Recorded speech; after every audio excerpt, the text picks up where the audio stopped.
पक्का हो गए, ओकर जंघा ही एक कच्चा है। तो वो जंघा ला मार ही भीमसेन हा, तबे दुर्योधन मरी। और जब तक जंघल नहीं पड़ी तो दुर्योधन कोई मार नहीं सके। काबर मात बचन तिलगा कसियागी, जो जो बोली त्यो त्यो थाकी। माता पिता और गुरु के जो वचन है ना, ये तिलगा के आगे के समान होते, अंगार के समान होते, और जो जो बोले त्यो त्यो थोके। तो माता के वचन हाँ ये लग गए, और माता ये पक्का हो वचन दे दे, और शरीर पूरा पक्का हो गए।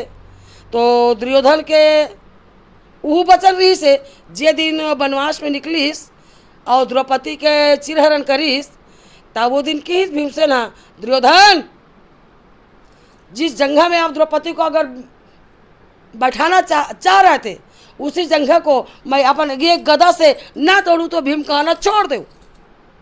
ऐसे वही वचन करे रही से।